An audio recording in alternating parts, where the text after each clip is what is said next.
El atardecer de Ciudad de México pintaba el horizonte de tonos anaranjados cuando Guadalupe Herrera regresó a su lujosa residencia en Las Lomas. A sus 35 años, su vida parecía perfecta. Casada con Juan Montero, uno de los empresarios más prominentes del sector inmobiliario mexicano, vivía rodeada de comodidades que la mayoría solo podía soñar. Sin embargo, la sonrisa que mantenía en público se desvanecía al cruzar el umbral de su hogar. Dejó su bolso Hermès sobre la mesa de mármol del recibidor y observó el espacio vacío. La casa de 3 pisos, con su decoración minimalista y obras de arte contemporáneo mexicano, siempre le había parecido excesivamente grande para 2 personas. El eco de sus tacones contra el piso de madera brasileña resonaba en el silencio. «Juan», llamó por costumbre, aunque sabía que no obtendría respuesta. Su esposo rara vez llegaba antes de las 10 de la noche. Subió las escaleras hacia su despacho personal, un pequeño refugio que había decorado con fotografías de su familia en Oaxaca y libros de literatura latinoamericana. Al encender su computadora, un correo electrónico captó su atención. Servicio de cámara restaurado. Sistema nuevamente en línea. Guadalupe frunció el ceño. 3 semanas atrás, la cámara de seguridad que había instalado discretamente en su habitación principal había dejado de funcionar. Juan le había dicho que probablemente era un problema del servidor y que no valía la pena arreglarlo, pues el sistema de seguridad principal de la casa era más que suficiente. «Es innecesario, Lupe», le había dicho con ese tono condescendiente que usaba cuando creía que ella exageraba. «Vivimos en la zona más segura de la ciudad, con guardias las 24 horas. Pero Guadalupe había insistido en instalarla después de que varios objetos personales, un collar de su abuela, algunos documentos privados, desaparecieran misteriosamente. Juan había sugerido que quizás los había extraviado o que alguna de las empleadas domésticas podría ser responsable, pero algo no cuadraba en sus explicaciones. Con manos temblorosas, accedió a la plataforma de seguridad. El sistema mostraba que la cámara había vuelto a funcionar automáticamente tras una actualización. Lo más inquietante, había grabaciones almacenadas de los últimos días que no había revisado. «No le dije a Juan que la cámara volvió a funcionar», pensó, sintiendo una mezcla de culpa y determinación. Parte de ella quería creer que su desconfianza era infundada, pero otra parte, una más intuitiva, le decía que algo no estaba bien en su matrimonio. Revisó el calendario en su teléfono. Juan estaría en Monterrey hasta mañana por la noche, según le había informado. Tenía tiempo suficiente para revisar las grabaciones sin interrupciones. Con un nudo en el estómago, comenzó a reproducir el archivo más reciente. Las primeras horas mostraban la habitación vacía, iluminada apenas por la luz que se filtraba a través de las cortinas de lino egipcio. A las 14:30 la puerta se abrió. Guadalupe contuvo la respiración. Era Juan, quien supuestamente estaba en Monterrey desde ayer. Venía acompañado por Sofía Vega, su asistente personal, una mujer de 28 años con quien Juan pasaba más tiempo que con su propia esposa. Lo que vio a continuación hizo que su corazón se detuviera. Juan y Sofía no estaban revisando documentos de trabajo, como siempre le había asegurado. Los vio besarse apasionadamente, desvestirse mutuamente y utilizar la cama matrimonial para sus encuentros. «No puede ser», murmuró Guadalupe, sintiendo cómo las lágrimas corrían por sus mejillas. Pero eso no fue lo peor. Mientras avanzaba la grabación, la conversación poscoital entre los amantes reveló algo mucho más perturbador. «¿Cuándo le dirás a Guadalupe sobre el divorcio?», preguntó Sofía, acariciando el pecho de Juan. «Pronto. Ya tengo todo preparado. El abogado ha encontrado la manera de invalidar el acuerdo prenupcial. Ella no verá venir lo que le espera». Sofía sonrió. «¿Y si sospecha algo?» «Imposible. Guadalupe confía ciegamente en mí. Además, todos los documentos que necesitaba de su familia ya están en mi poder.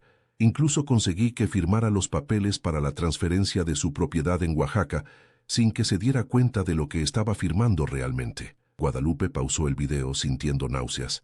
La propiedad en Oaxaca era la casa de su infancia, el único legado que su padre le había dejado antes de fallecer.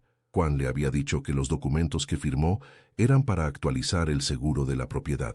Con dedos temblorosos, avanzó la grabación. Lo que escuchó a continuación la dejó helada. «¿Y si descubre algo?», insistió Sofía. Juan soltó una risa despectiva. Si intenta algo, siempre tenemos el plan B. Recuerda que Ricardo está listo para cualquier eventualidad. No sería el primer accidente que maneja para nosotros. Guadalupe apagó la computadora de golpe. Ricardo Fuentes era el jefe de seguridad personal de Juan, un exmilitar con una mirada fría que siempre la había incomodado. Las implicaciones eran claras. No solo planeaban despojarla de todo, sino que su vida podría estar en peligro si interfería. Se levantó, caminando en círculos por la habitación. Necesitaba pensar, elaborar un plan. No podía confrontar a Juan directamente, no ahora que sabía de lo que era capaz. Tampoco podía recurrir a la policía sin pruebas concretas contra alguien tan poderoso como Juan Montero, cuyos contactos incluían a altos funcionarios del gobierno. Guadalupe se acercó a la ventana, observando el jardín perfectamente cuidado de su mansión. La jaula dorada que alguna vez había considerado un hogar, ahora se revelaba como una elegante prisión. Su corazón latía con fuerza mientras tomaba una decisión. Usaría el conocimiento recién adquirido para protegerse y desenmascarar la conspiración. Con determinación, secó sus lágrimas. Si Juan Montero creía que podía subestimarla, estaba a punto de descubrir cuán equivocado estaba. Guadalupe apenas durmió esa noche. Su mente trabajaba frenéticamente, analizando cada detalle de la conversación que había presenciado. Al amanecer, tenía claro que necesitaba actuar con extrema cautela. Juan regresaría al día siguiente y debía prepararse. Lo primero que hizo fue contactar a Martín Salgado, su primo hermano y abogado de confianza, que vivía en Puebla. No le contó toda la verdad por teléfono, pero le pidió que viniera urgentemente a Ciudad de México. «Necesito consultar algo personal y confidencial», le dijo. «No puedo hablar por teléfono. Estaré ahí mañana temprano», respondió Martín, notando la tensión en su voz. Después Guadalupe se dirigió al banco, donde guardaba sus documentos personales en una caja de seguridad que Juan desconocía. Revisó meticulosamente el acuerdo prenupcial, confirmando sus sospechas. La cláusula de infidelidad le otorgaría el 40% de los bienes matrimoniales, una fortuna considerable. Ahora entendía por qué Juan buscaba invalidarlo. De regreso en casa, Guadalupe notó la camioneta negra de Ricardo estacionada frente a la propiedad. El jefe de seguridad rara vez aparecía cuando Juan estaba ausente. Su presencia confirmaba que la estaban vigilando. Con el corazón acelerado pero manteniendo la compostura, Guadalupe entró y saludó a Ricardo con naturalidad. «Señora Montero, don Juan me pidió que verificara los sistemas de seguridad mientras él está fuera», explicó Ricardo con una sonrisa que no llegaba a sus ojos. «Por supuesto», respondió ella fingiendo normalidad. «¿Necesitas algo de mí?» «No, señora. Solo quería avisarle que estaré revisando las cámaras del perímetro». Guadalupe asintió, consciente de la ironía. «Las cámaras que él no sabe que yo reviso también», pensó. «Ricardo, ya que estás aquí, ¿podrías revisar también el sistema de alarma de mi despacho? A veces hace un ruido extraño». La solicitud era una prueba. Si Ricardo insistía en revisar su computadora, confirmaría sus sospechas. «Claro, señora». En su despacho, Guadalupe observó cómo Ricardo examinaba minuciosamente cada rincón, prestando especial atención a su computadora. «¿Ha estado usando mucho su computadora últimamente, señora?», preguntó casualmente. «Solo para correos y redes sociales», mintió ella. «¿Por qué?». «Por nada en particular. A veces los problemas eléctricos afectan los dispositivos». Cuando Ricardo se fue, Guadalupe confirmó que habían instalado un programa espía en su computadora. Afortunadamente tenía una laptop de respaldo que Juan desconocía, escondida en el falso fondo de su armario. Esa tarde recibió una llamada de Juan. «Lupe, regresaré mañana por la noche», anunció. «¿Todo bien por allá?» «Todo perfecto», respondió ella, sorprendida por su propia capacidad para mantener la calma. «Ricardo vino a revisar las alarmas». «Ah, sí, se me olvidó mencionarlo», dijo Juan con falsa casualidad. «Por cierto, ¿has revisado esos papeles del seguro que te mencioné?». Guadalupe entendió la referencia a los documentos de su propiedad en Oaxaca. «Todavía no. Estaba esperando que regresaras para que me explicaras mejor». Un breve silencio al otro lado de la línea le indicó que había dado en el clavo. «Está bien, lo revisamos juntos cuando vuelva», respondió finalmente Juan. «Te extraño, Lupe». «Yo también», mintió ella, sintiendo un escalofrío por la facilidad con que ambos se engañaban mutuamente. Al día siguiente, Martín llegó temprano. Guadalupe lo recibió en un café discreto lejos de su casa, donde le mostró copias de las grabaciones y le explicó la situación completa. «Que esto es muy grave, Guadalupe», dijo Martín después de escucharla. «Juan no solo está cometiendo fraude, sino que podría estar implicado en amenazas contra tu vida. Necesito protección legal inmediata y recuperar los documentos de la propiedad de Oaxaca», respondió ella, «y quiero hacerlo sin que Juan sepa que estoy enterada de todo, al menos por ahora. La clave está en esos documentos que firmaste. Si podemos probar que hubo engaño, podríamos invalidar cualquier transferencia», explicó Martín. «Pero necesito ver exactamente qué firmaste». Guadalupe recordó que Juan guardaba todos los documentos importantes en la caja fuerte de su estudio. «Están en la caja fuerte de Juan. Conozco la combinación, pero necesito acceder sin que nadie se entere». Martín reflexionó un momento. «Tengo una idea. Prepararemos una demanda por precaución, pero no la presentaremos hasta tener todas las pruebas. Mientras tanto, necesitas seguir actuando con normalidad». Antes de separarse, acordaron un código para comunicarse en caso de emergencia. Martín contactaría a un investigador privado de su confianza para vigilar los movimientos de Ricardo y Sofía. Esa noche, cuando Juan regresó, Guadalupe interpretó el papel de esposa amorosa a la perfección. Preparó su platillo favorito, escuchó atentamente sus historias sobre Monterrey y fingió interés cuando mencionó nuevos proyectos inmobiliarios. «Te he extrañado tanto», murmuró Juan, abrazándola por la espalda mientras ella lavaba los platos. Guadalupe reprimió un escalofrío, consciente de que esas mismas manos habían acariciado a Sofía en su propia cama. «Yo también», respondió volteándose para sonreírle. «Por cierto, mañana tengo que ir a Cuernavaca. Mi amiga Elena acaba de tener a su bebé y prometí visitarla. Era una mentira calculada. Necesitaba tiempo a solas para ejecutar el siguiente paso de su plan». Juan frunció ligeramente el ceño. «¿Cuernavaca? No me habías comentado nada». «Lo siento, se me olvidó con tantas cosas», improvisó ella. «Será solo por el día. Regresaré por la noche». Después de un breve silencio, Juan asintió. «Está bien. De hecho, yo también tengo reuniones todo el día. Cenaremos juntos cuando regreses». Mientras se preparaban para dormir, Juan recibió un mensaje que leyó con evidente tensión. «¿Todo bien?», preguntó Guadalupe casualmente. «Sí, solo un problema con un proyecto», respondió él, apagando rápidamente su teléfono. Esa noche, acostada junto al hombre que planeaba destruirla, Guadalupe permaneció despierta, escuchando la respiración de Juan, el hombre con quien había compartido 6 años de su vida, a quien había amado sinceramente. Era ahora su mayor amenaza. «Mañana comienza el verdadero juego», pensó, mirando el techo en la oscuridad. La partida de ajedrez había comenzado, y ella no tenía intención de perder. La mañana siguiente amaneció con un cielo gris sobre Ciudad de México, como si la naturaleza reflejara la tormenta que se gestaba en la vida de Guadalupe. Se despidió de Juan con un beso en la mejilla, sosteniendo su mirada con una sonrisa que ocultaba su verdadero propósito. En lugar de dirigirse a Cuernavaca, Guadalupe condujo hasta el despacho de Martín en la colonia Roma. Ahí se reunió con él y con Laura Domínguez, una investigadora privada con experiencia en casos de fraude corporativo. «Te he estado siguiendo a Sofía Vega desde ayer», explicó Laura, extendiendo varias fotografías sobre la mesa. Se reunió con este hombre después de salir de las oficinas de Montero Inmobiliaria. Guadalupe examinó las imágenes. Mostraban a Sofía con un hombre de aspecto formal que Guadalupe reconoció inmediatamente. «Es Alberto Vidal, el notario que legalizó los documentos que firmé», dijo, sintiendo cómo las piezas encajaban. «Juan me dijo que era un viejo amigo de la familia».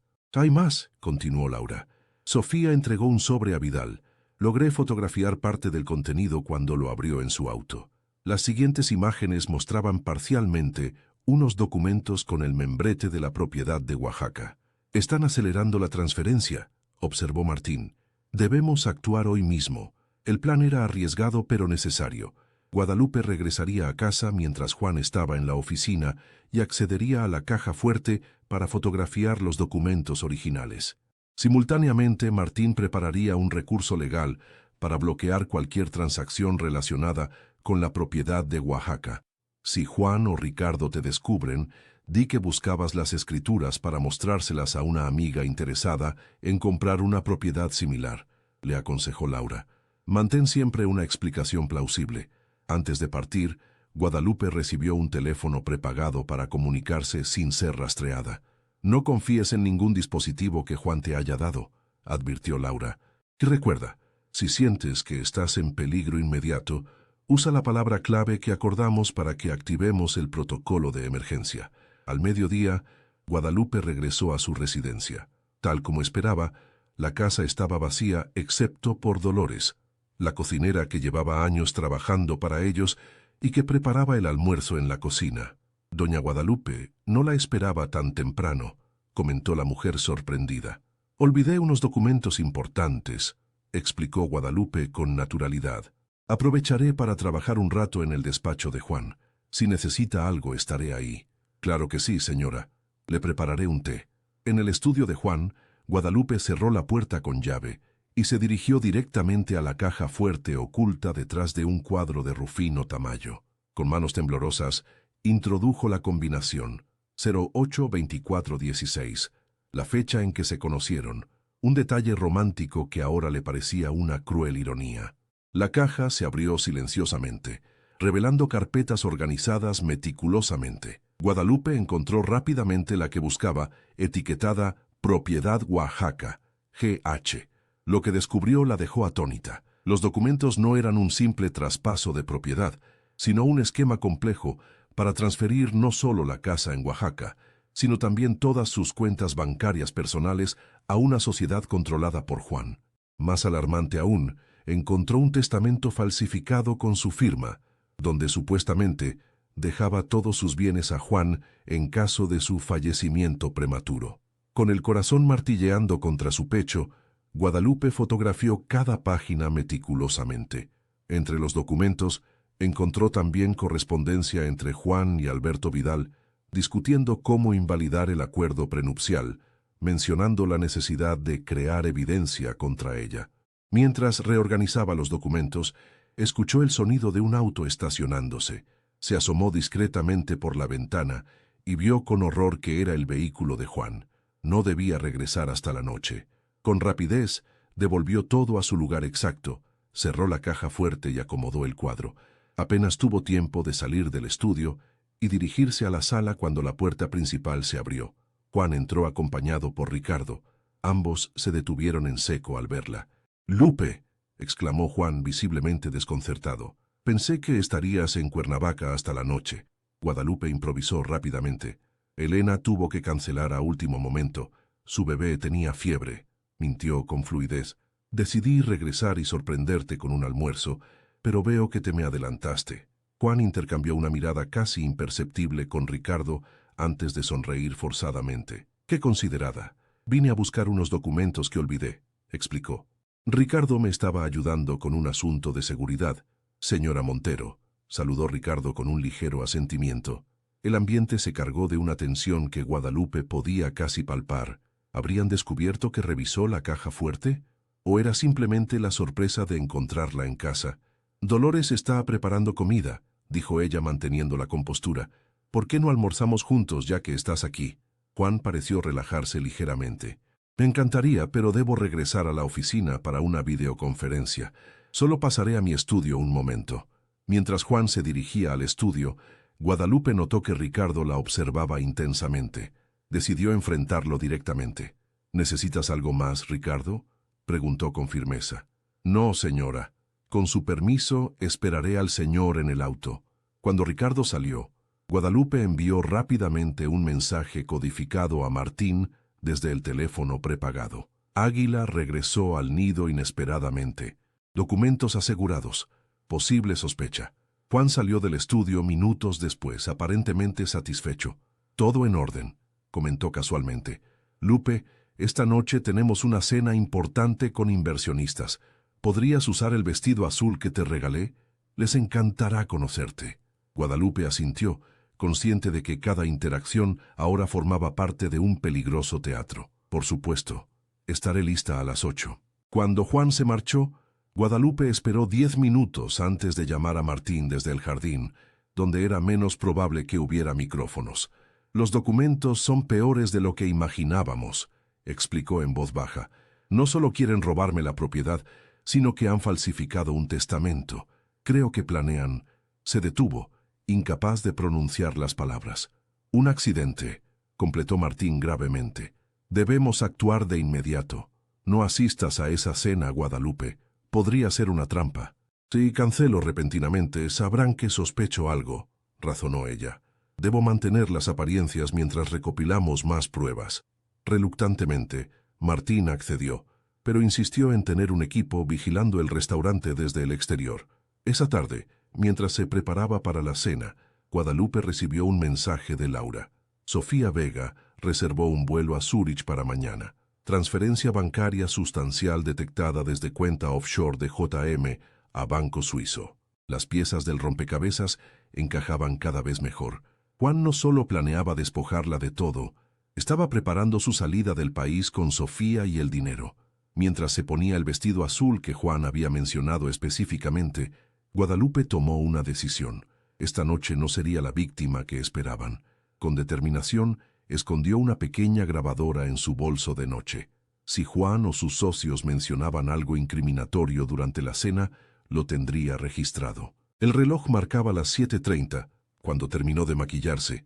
La mujer que le devolvía la mirada en el espejo parecía tranquila y elegante, sin rastro del miedo y la furia que bullían en su interior.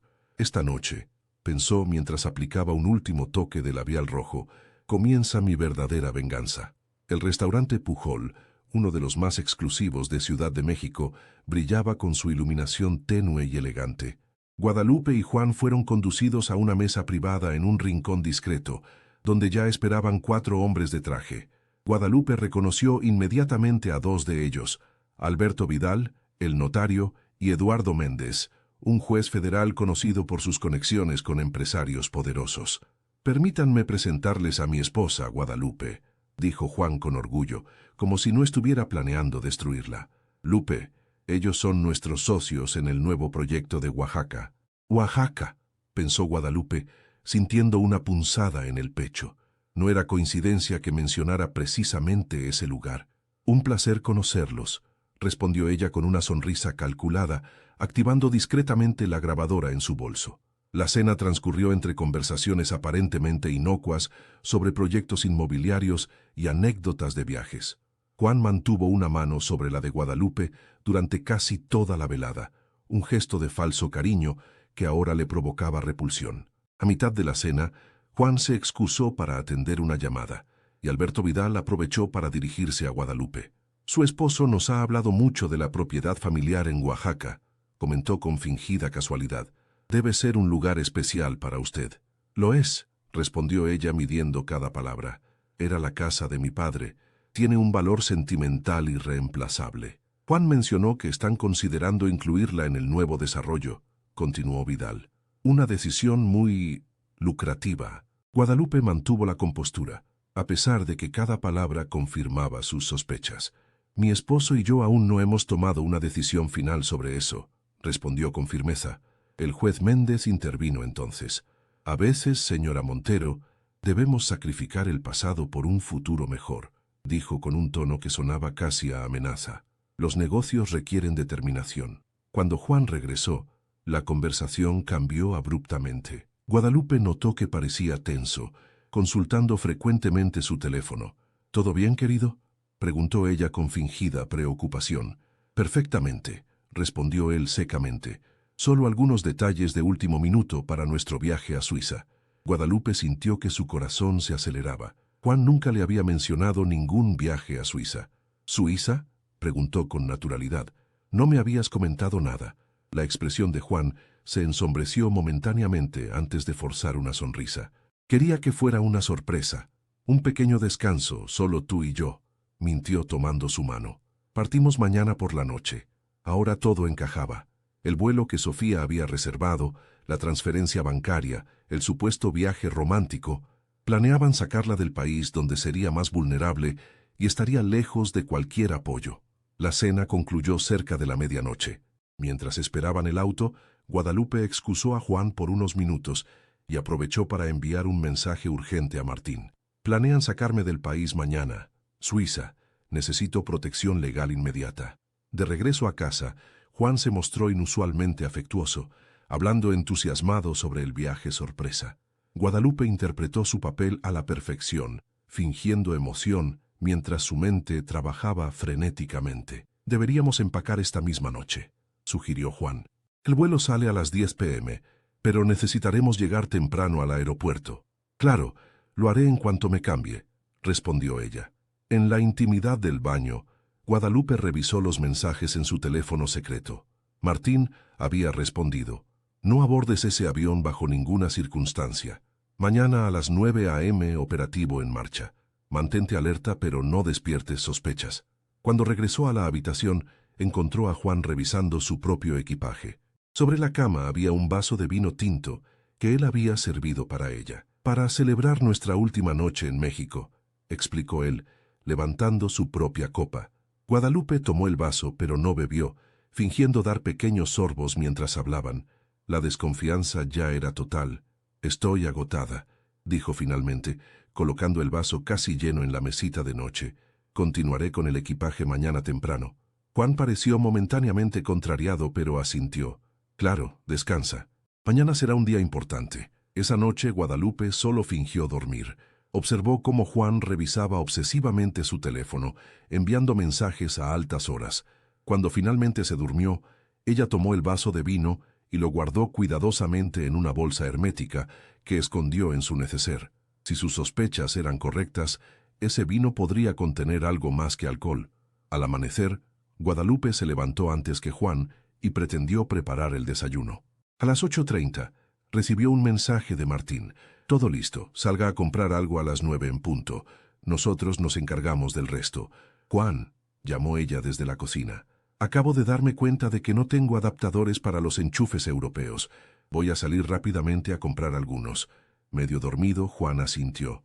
Ricardo puede llevarte, ofreció, alcanzando su teléfono. No es necesario, la tienda está a 2 cuadras, respondió ella rápidamente. Regresaré en 20 minutos. Antes de que Juan pudiera insistir, Guadalupe ya había salido. En la esquina de la calle, un auto con Martín y Laura la esperaba. Justo a tiempo, dijo Laura mientras Guadalupe subía al vehículo. La Policía Federal acaba de entrar a las oficinas de Montero Inmobiliaria con una orden de cateo. El juez Hernández firmó las órdenes esta madrugada después de revisar las pruebas. Guadalupe respiró profundamente, sintiendo una mezcla de alivio y ansiedad. ¿Qué pasará ahora? Estamos llevándote a un lugar seguro, explicó Martín mientras el auto se alejaba del exclusivo vecindario. El laboratorio ya está analizando el vino que nos enviaste anoche. Si contiene alguna sustancia peligrosa, tendremos otra prueba contra Juan. En ese momento el teléfono de Guadalupe comenzó a sonar insistentemente. Era Juan. Déjalo sonar, aconsejó Laura. Cada llamada quedará registrada, demostrando acoso si fuera necesario. Pero Guadalupe tenía otro plan. Voy a responder, dijo con determinación. Quiero que escuche que no soy la mujer ingenua que creía. Activó el altavoz y respondió. ¿Dónde diablos estás?, espetó Juan, con una voz que Guadalupe apenas reconocía. Ricardo fue a la tienda y no te encontró. Por supuesto que no me encontró, respondió ella con calma sorprendente. Así como yo no encontré la verdad en ti durante estos 6 años, Juan. Un silencio tenso precedió a la respuesta. No sé de qué estás hablando, dijo él intentando mantener la compostura. Regresa ahora mismo, tenemos un vuelo que tomar. Un vuelo a Suiza con Sofía, ¿verdad?, contraatacó Guadalupe. ¿O acaso ibas a deshacerte de mí antes de subir al avión? El vino de anoche estuvo delicioso, por cierto. Una pena que no lo haya bebido. La respiración agitada de Juan era audible a través del teléfono. Estás confundida, Lupe. Vuelve a casa y hablemos. Las cámaras, Juan, lo interrumpió ella. La cámara que instalé en nuestra habitación volvió a funcionar. Lo vi todo. Tú y Sofía en nuestra cama, planeando cómo robarme mis propiedades, falsificando mi testamento. ¿De verdad creíste que sería tan fácil? No tienes pruebas de nada, respondió él, abandonando finalmente su fachada. Y si las tuvieras, no vivirías para usarlas. ¿Crees que alguien creerá a una mujer histérica por encima de Juan Montero? Tengo jueces, políticos y policías en mi nómina. Guadalupe sonrió, satisfecha por la confesión espontánea que acababa de grabar. No todos son corruptibles, Juan.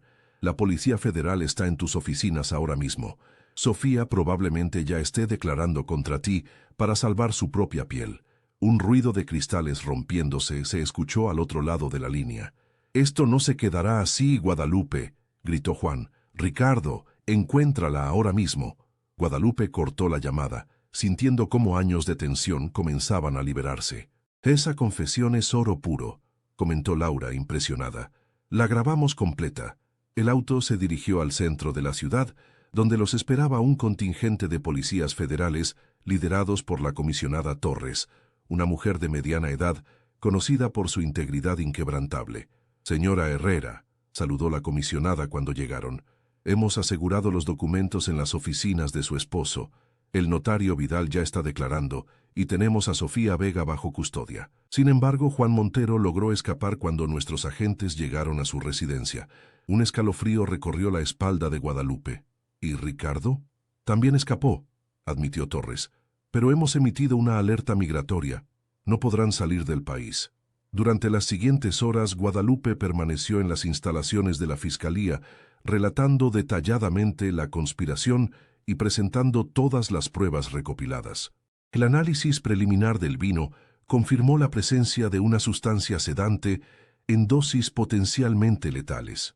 Planeaban dormirla profundamente, probablemente para simular un suicidio o un accidente durante el viaje, explicó el perito forense. Con esta cantidad habría quedado inconsciente en minutos. A media tarde la noticia estalló en los medios nacionales. Empresario Juan Montero acusado de intento de homicidio, fraude y falsificación de documentos.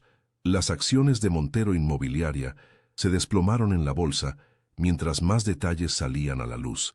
Cerca del anochecer, Guadalupe recibió la llamada que esperaba. «Los encontramos», informó la comisionada Torres. «Juan y Ricardo intentaban cruzar la frontera hacia Guatemala con documentos falsos. Están siendo trasladados a Ciudad de México en este momento». 3 días después, Guadalupe regresó a la mansión en Las Lomas, acompañada por Martín y un equipo de seguridad privada. La casa, que una vez había sido su prisión dorada, ahora le parecía un espacio vacío, lleno de recuerdos amargos. Mientras recogía sus pertenencias personales, su teléfono sonó. Era un número desconocido. «Señora Herrera, soy Alberto Vidal», dijo la voz al otro lado. «Quiero que sepa que estoy cooperando plenamente con las autoridades. Juan Montero me amenazó. Me vi obligado a participar en...» «Ahórrese las excusas, señor Vidal», lo interrumpió Guadalupe. «Las grabaciones muestran claramente su participación voluntaria en el fraude. Nos veremos en los tribunales».